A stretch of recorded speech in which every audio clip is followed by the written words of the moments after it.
on a riveting episode of the Infinite Loop Show. Rumors. And Music. and also Patents. all that and more coming up on the Infinite Loop Show.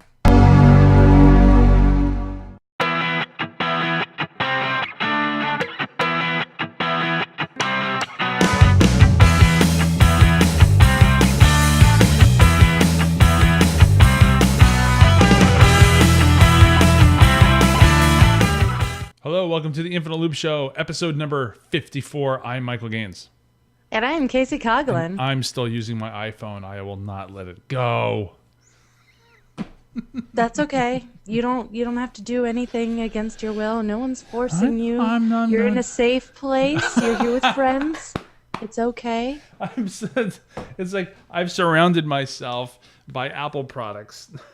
It's like, Indeed. Here's this one and this one. And I've got a bunch We'll of... find you a nice line to go get into. It's okay. No, don't. Just because I'm an Apple fan doesn't mean I like lines. What? No. Oh, no. We all like standing in lines. That's what we do. No. On the weekend, I just go find a nice long line, like at the grocery store, and I just get in it. Boy, this is just like 2007. Wow. Headphone Okay, so jack on the bottom. we'll explain a little bit about what we're talking about in a little bit. But first, we have a Mac Pro. I gotta make a Mac Pro rumor sound or something. Oh, Yeah, no, we do. Or have like a small head that will say it. This week in Mac Pro news. The rumor going around now is that Apple is manufacturing 2 terabyte SSD drives specifically for the new Mac Pro, which is coming eventually. You were so excited about this rumor, you didn't play the news bumper. Oh, geez, man, I forgot. I know you're just super, super excited about this. Yeah, I am. You know what else I'm super excited about? Actually learning how to... All right, so we're on Google Plus, which is like screwing me up a little bit because all my sounds are not in the right place. It's all different I craziness. know. It's like...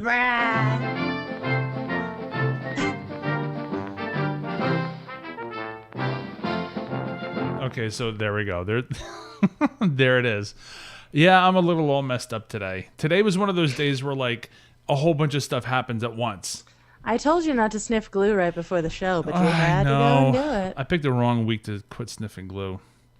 So yes, Apple is seemingly moving ahead with this Super Mac Pro, which maybe is going to cost like maybe $6,000. Maybe it's good. No, you're looking at me. No, SSD drives are expensive, man. No, I'm totally in agreement. It's probably going to just be like a crap ton of money, but people will pay it. Yeah, people will pay. Industry people for sure will pay it, and yeah, I don't think it'll be a big deal if it's $1,000 or two more. No. It's not. Except I would just always sit there and wonder how much faster that damn thing is going to be than this iMac. But that's okay. I'll get one eventually. I'll get my way up there. But if this is true, then that means they're trying to get speed, like a lot of speed out of this Mac Pro, get away from the physical hard drives, the platters. And well, it's what they're doing with the laptops too. Yeah, I really want to take an SSD now that the prices are dropping. I want to take an SSD and slap it into my Windows machine, only because it's the easiest one to do, and just see how much faster it really is. I know that it's faster. As a matter of fact, I looked. What? Well, I was gonna say I don't know. It depends a lot on not just the OS, but the software you're running. Oh, sure. And the environment.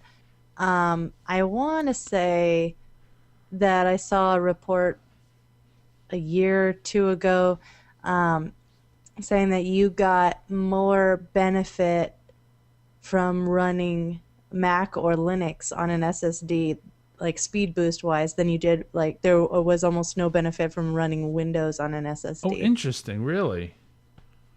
I'd like to read that. I'd like to know why. Bloated.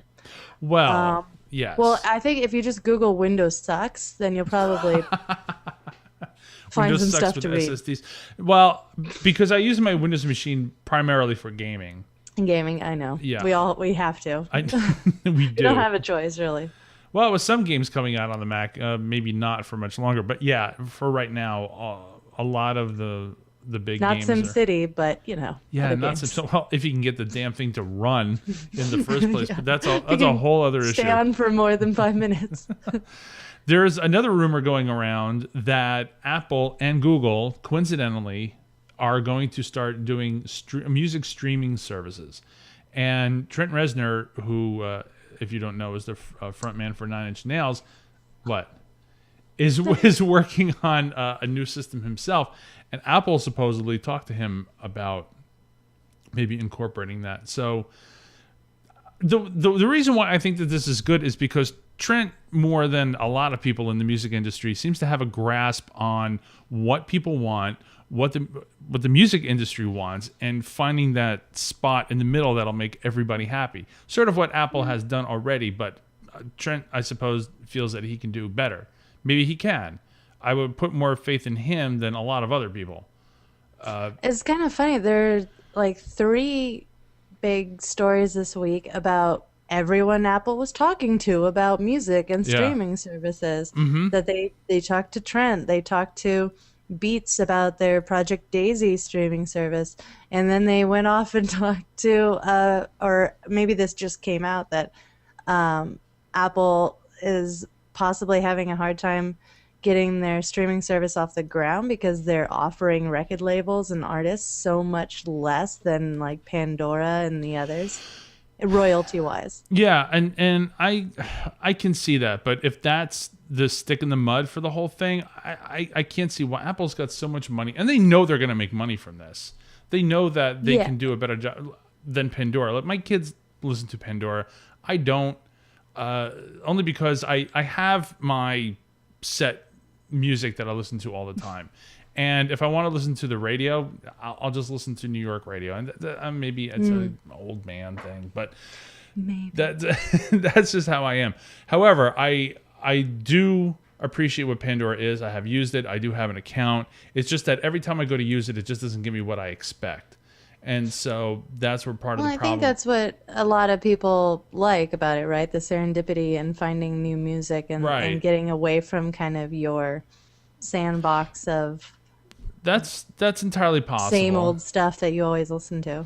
Well, for example, there was somebody who, it was either a tweet or an article that I read today. I don't remember what, where they, I don't remember. Those are drastically different. No, It was well, either no, it's because it long was short. form or very, very short form. Somebody said that they favorited a Green Day station on Pandora, which played Green Day for a while, and then over a period of time they just stopped playing Green Day. And I have heard that very same thing from other people that have used Pandora. They like a Black Sabbath station, and then all of a sudden they just stop playing Black Sabbath. I don't know what their algorithm is. I don't know how that works, but that's one of the problems with it. Whereas you are a big fan of Spotify, and granted, Spotify is a different mechanic, but it does allow you to get away from your as a matter. It's kind of both worlds. Yeah. You make playlists, and so you have your own set sandbox of all the music you like, and you've kind of organized back over here so then you can get to it easily anytime and listen to all that stuff. But then there's also public playlists that other people made that you can subscribe to. And then they have apps now where one of the apps, Sounddrop, is kind of like a Pandora type thing where it's like a radio station that's constantly streaming, but it's also like turntable.fm where people vote up the tracks that they want to hear. Right. And so a track will like float up to the top of the list because it's got so many votes, and then it'll play, and it just constantly goes like that. And so they have stations like that for each genre or just like one artist or whatever. I listen to that like almost every day at work. I'll just listen to a sound on Spotify. That's why I appreciate Spotify more than Pandora. The social aspect of it, the fact that it does blend the best of iTunes. It's sort of a hybrid between iTunes and Pandora in a sense. Right. That's why I like it, except I still have some nagging bugs that annoy me about Spotify, and that's why I haven't moved to it yet. And you're shaking your head, My play not my playlist. My You're albums too get picky. no. My albums get all messed up. I'll find tracks in the wrong album. So don't put them in there. I don't put them Problem in there. solved. I didn't put Okay, them in there. But Spotify put them in there. I didn't put them in there, and I can't move them. I don't know. So anyway, we'll keep an eye on it. I'm very interested in music streaming. I'm very big about music. I always have been, making playlists since I was a kid, mixtapes for people, that sort of thing. So that's why you're laughing at me. Mixtapes. Oh my god. Okay, so yes, tapes. Me and my belt clip and my sweatpants are making mixtapes since 1984. In your house every day. That's all I did. Oh, you know what Phil Schiller's doing though? What is Phil Schiller doing? He's tweeting out malware reports about Android. Silly Phil Schiller. Yeah, I just saw this before we started recording. So tell us about this. I mean, it's really not even a big deal. It's like, No. Phil Schiller tweeted something. But he just tweeted out, kind of nonchalantly, this report that shows 3 graphs, I think from 2010, 2011, and 2012, about all the mobile OSs and how many attacks and malware each one sees in a given year. Right.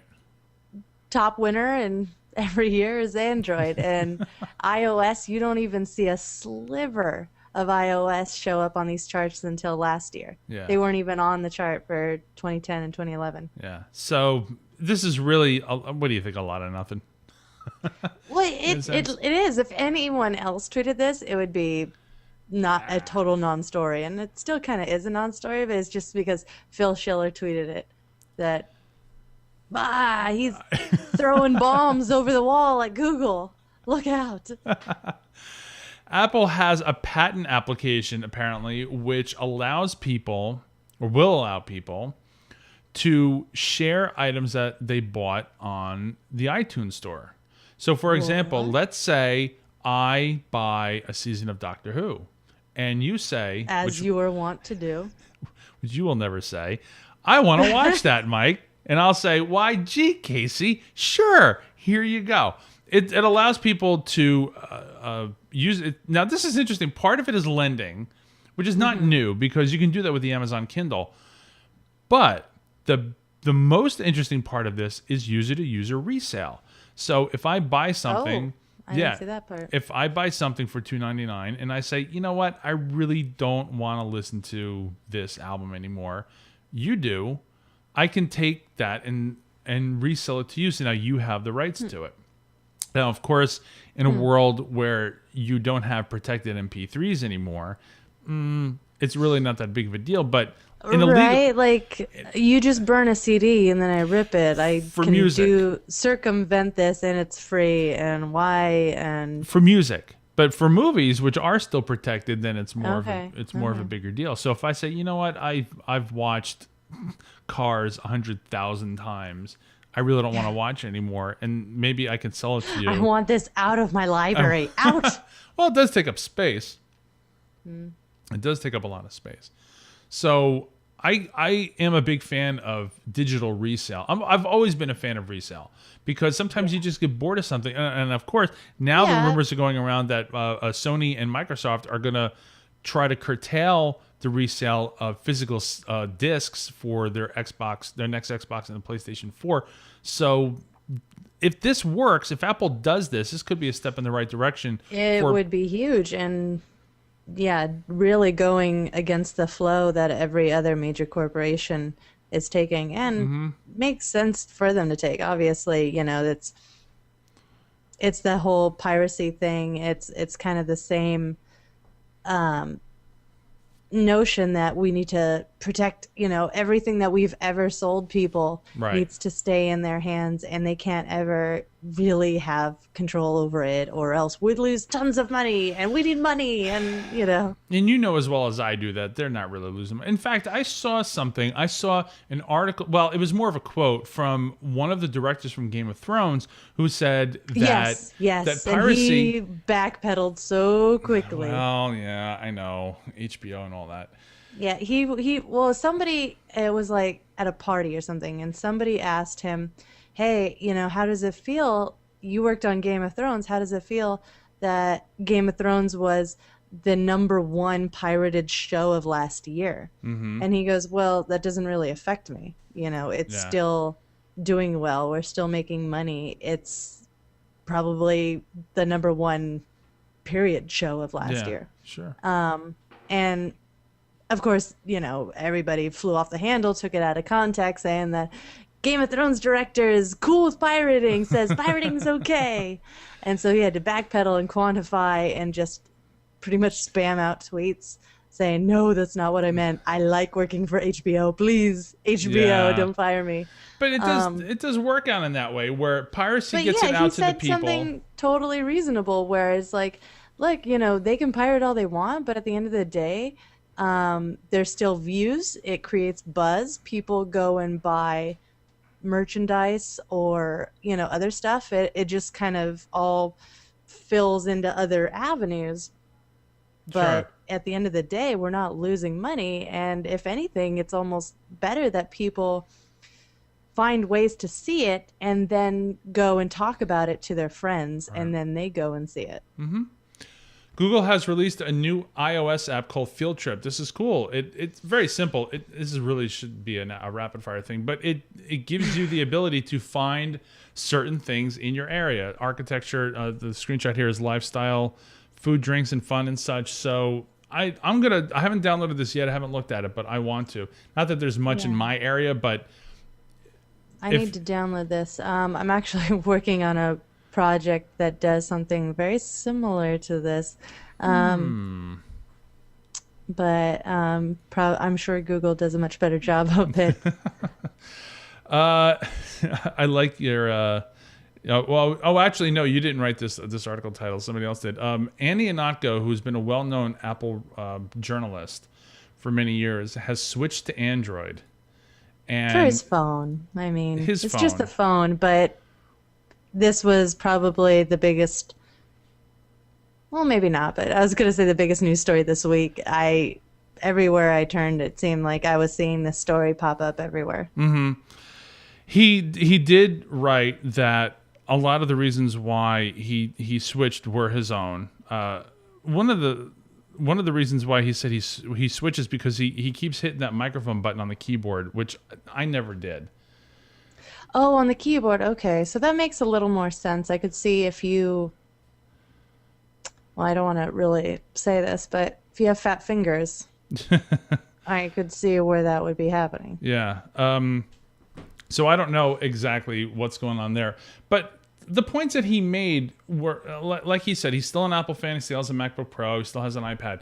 But the points that he made really didn't strike me as reasons why anybody would want to switch. They're just not really, for me personally, they're just not that compelling. And maybe they would be for other people, but they're just not. They're not mine. Right. He did talk about the whole fragmentation issue, where when you buy a phone, you don't know if or when you're ever going to get an update. He does have a Samsung Galaxy 3, but yeah, he's going to get updates for a while. But I'm just one of those people where I just feel like if I spend $500 on a phone, I would want the damn updates as soon as they come out. I don't want to wait. Yeah, I don't know how I really feel about this. 'Cause like you said, Andy Inako's been, I mean, he's a regular on Mac Break Weekly. Mm-hmm. He's a big proponent for Apple, and one of the reasons why he said he stayed with the iPhone for so long was kind of because he loves Apple, and at the end he felt like he was just staying with the iPhone because he loves Apple, but Right. not really loving the iPhone anymore. He Mm-hmm. gets phones of all kinds all the time to test out for articles that he writes for the Chicago Sun-Times. And so he's constantly testing these other things, seeing what works. So he gets used to something. He starts liking apps on, Android, and then he has to send it back. So he finally, took the dive, and there were enough apps to make him switch and enough features that he felt like he couldn't live without. And like you said, this is a very personal issue. Mm-hmm. I mean, phones are incredibly personal. Mm-hmm. Um, my phone is mine, and it's not like a computer where you can have I mean, you literally can't have user accounts or anything on a phone, but even if you could, like that, it wouldn't work really because a phone is more is literally personal. It's Right. your device that you do with and you customize and everything. And choosing, which phone and platform you go with is equally as personal a choice. Oh, absolutely. So he decided that, and I mean, we rip on Android all the time. Because it's just not for us. There. Yeah, I mean, I really like when I was testing out some Android phones last year, and I really wanted to find reasons to like it, and I just couldn't. Maybe that's changed in the last year. While my back was turned, I don't know. I don't, Andy. But if somebody like Andy and Inknotko can switch, it kind of makes me think, wow, well, maybe I should give it a second look. I No, don't see, I know. don't. Here's the thing. I have a lot of respect for Andy. I met him briefly at Macworld, New York, a long time, or Boston, I met maybe him at the Macworld I went to long time a ago. couple years ago. He's a great guy, very smart, Hmm. but just because somebody, and I want to repeat that he said this is good for him, but just because somebody is a journalist doesn't necessarily mean that they're going to write something that means that it's good for everybody. For example, he said that there was one point that I had to disagree with him on, is that he said that Android was revolutionary. I'm going, I don't know, because the history of Android is that Android was Yeah. originally supposed to be something that looked like a BlackBerry. I personally, from a developer point of view, from a technological point of view, I've been watching tech for many decades. I don't see how Android is revolutionary.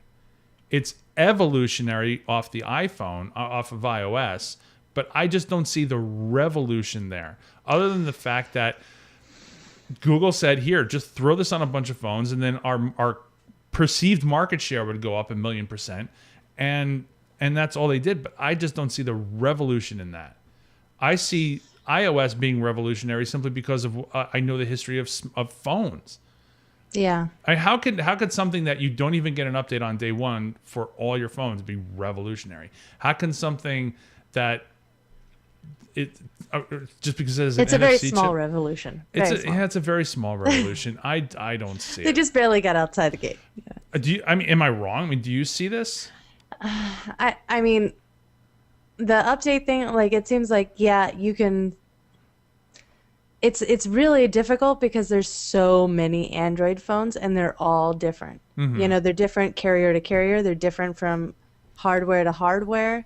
And at times it feels like Google, actually, I know that Google doesn't have complete control over all of them. And so it feels like they're all different, like the cheapy ones on the low end that don't get updates and are running, an OS 4 versions ago or whatever, Yeah. feel like a completely different OS than Yes. the latest Android. And so it's hard to say, you know, Android, like a general Android sucks for updates or for one reason or another, just generally across the board, because again, they're all so different. I just feel that from in 2007 when the first iPhone came out, what the market was like in the United States, the cell phone Yeah. market was in the United States. An iPhone comes around and says, "This is what we're going to do." So Yeah. different than everybody else. That to me was a revolution. No doubt that was Google- more revolutionary. What Google, the reason why I was interested in the Nexus when it first came out is because Google was going to do their own thing in their own way, except that over time I found that had fallen apart. That's why I don't see it as much of a revolution as some people say that it is. I mean, it's different and it's another option, but I don't think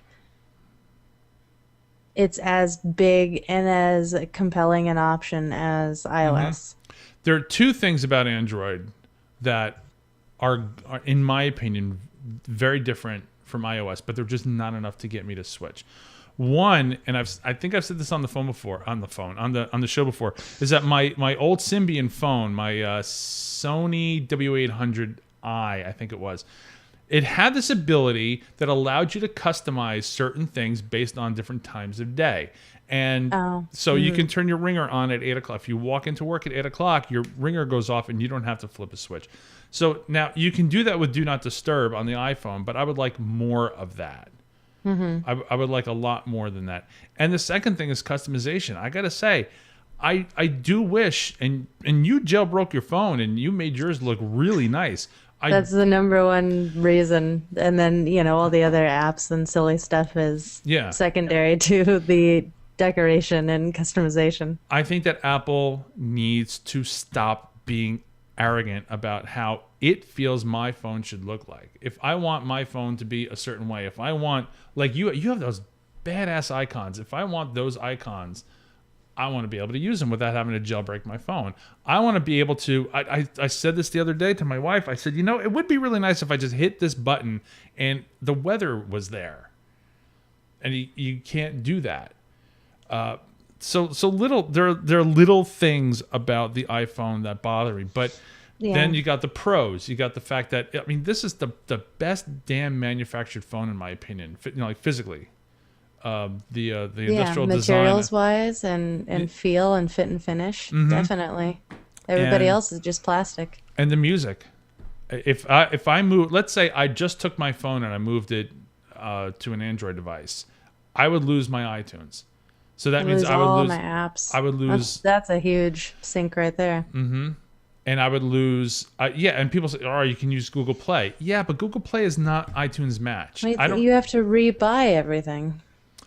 Some things, but not everything. Like what? What would I have to rebuy? Because they're all unprotected. Apps. Music, apps. You might be able to transfer over. Yeah, apps, books. What about all my movies? All my movies would have to. You might. See, everything would have to change. I don't know. If there's like a VLC app for Android, then maybe it'll run MP4s.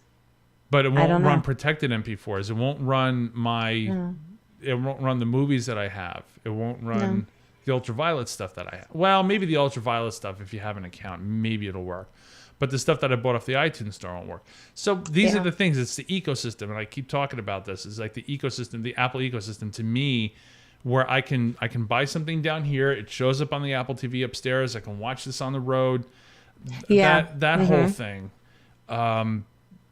very compelling for me. That's the system I've wanted for the last 10 years before the iPhone came out, and then Apple made it, and that's why I buy into it. There you go. And you lived happily ever after. And I lived happily ever after. Me and my belt clip. Just don't go to work for the Chinese government. I know. Well, actually, no. Go to work for the Chinese government. You'll be right at home because they won't let you have an Android even if you wanted one. The Chinese government has said no to Android because it's controlled too much by Google. It's too controlled. Now who's a walled garden? I don't understand this because if anything, Apple controls iOS. How could the Chinese government say something about that? It just, to me, with this article that I read, it seemed completely silly to me. Well, because the Chinese government likes to read people's emails. They don't like competition. If, Google is reading people's emails too, well then what the hell? We can't have that. No. No. Let's not do that ever again. All right, let's move on to rapid fire. All right, tell us about this one. I haven't read it yet. So, once upon a time, there was a Vancouver Apple Store, and then some dudes with bear spray decided it was a good idea, and bear spray was a good enough weapon to go hold up this Apple Store and steal a bunch of product. I didn't know what bear spray was. I assume some sort of bear repellent, which I didn't know existed either. Shark repellent. This is good. Somebody should tell Stephen Colbert that there's bear repellent. He, I think, would be their biggest customer. But so it's like a pepper spray. Yeah. Really, really strong pepper spray. And so they actually had to treat quite a few Apple Store employees for exposure because I guess they got sprayed in the face. That stuff's nasty. That's horrible. I couldn't even imagine. So sorry about that, everybody. Why are you apologizing? Were you It's the just I'm not. mastermind? No, Did you sell them the bear spray? no, I did not sell them the bear spray. I'm just. I feel bad for people that you go in and you're just Did you gonna get a face full of bear spray? Me too. exactly. Oh, jeez. There's a Just new wanted to get an iPad. Now I got bear spray in my face. the new Ferrari LeFerrari. Did I like butcher that completely? Ferrari, LeFerrari. What? What's Which wrong? I can't. We are geniuses at naming things. Which looks badass, by the way. It looks like a Batmobile, It- and it's a hybrid Batmobile. That's only $1 million. It does, man. Oh god, if I only had $1 million, I'd have $2 million because then I'd have the million and then buy this with the Right, other I was million. gonna say you just spend all of it on one single thing. They have a new iPad Mini equipped car. This is pretty iPad minis sweet. in all the seats. I did not think that Apple would team up with Ferrari first with something like this. I thought maybe Who did you- Chevy. Chevy? Well, they kind of are with the eyes free thing coming out. Yeah, it's just I'm surprised that Apple hasn't made bigger strides to compete with Microsoft Sync. Yeah, I know, me too. With Ford. They kind of partnered, kind of, sort of, with BMW Yeah. years back with the iPod connector, you know, and then the eyes free thing coming up with Siri and Chevy and somebody else like Infinity or some other company is getting it too. But yeah, no, it's like maybe they just don't care, or they're making an iCar. Maybe I heard rumors about that, but I don't think that's really going to happen. Apple making a don't car? think so No, what do you take that to the Apple Store? Yes. It's like my transmission is shot. What do you do? And then The iMobile. it just goes to the Apple Store and back. That's all it does. It's programmed to go to the nearest Apple Store.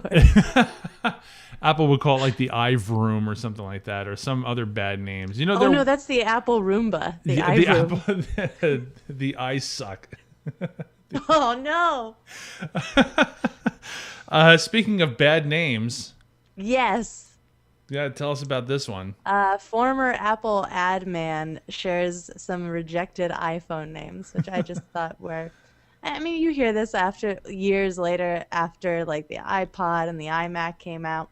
You know, the names that they were throwing around, and of course, the first time you hear iPhone or iPod or iMac, you're like, "What a dumb name!"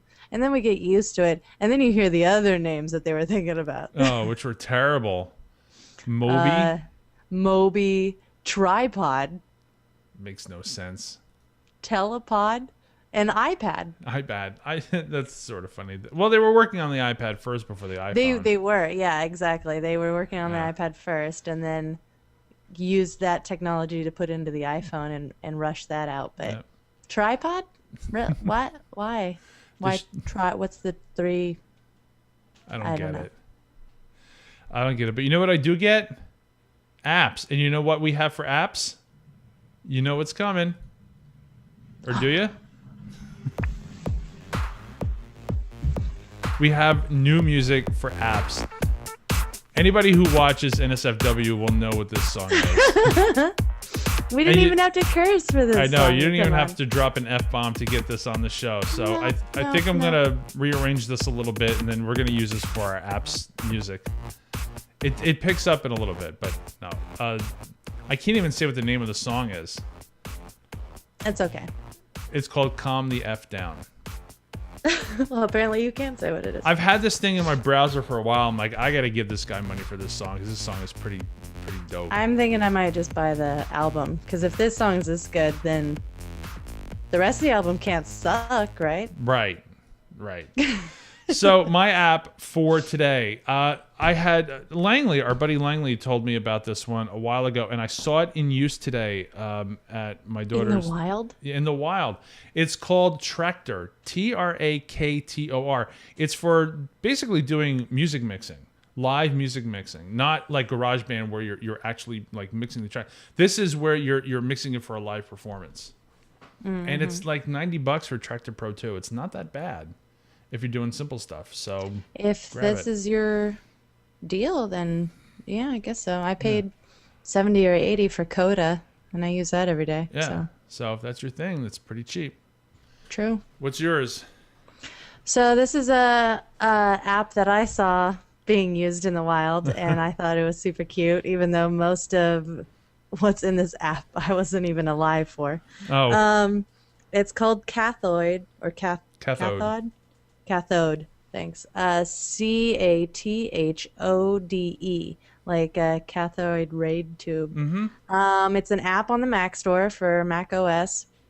It's $9.99, and it is an emulator of old-timey CRV, old computers. It pulls from the actual terminal app to display a command line, Oh, neat. but then it puts over like a silly layer on top, and you can change them, like Commodore 64 and an old IBM and tons of different looks. And there's like imperfections, like scan lines and everything, and it's warped, so it looks like kind of a, the bull almost of a CRV Oh, monitor. yeah. But the command line in it is actually terminal that's on your computer already. Cool. So it's not like another terminal app. It's just playing off the installed terminal, but it's kind of silly and fun. And Nice. I want to say it comes with that ASCII Star Wars, what is it, Blinking yeah. Lights, comes with it too. Yeah. Cool. All right, that's our show. We gotta get done before Langley does his More show. shows are coming, yes. So if you want to contact us, I am at StarMike on Twitter. Casey is Kacey Queso, KACEYKASO. The Casey, not the cheese. That's it for this week. We're out. We'll talk to you next week. Bye.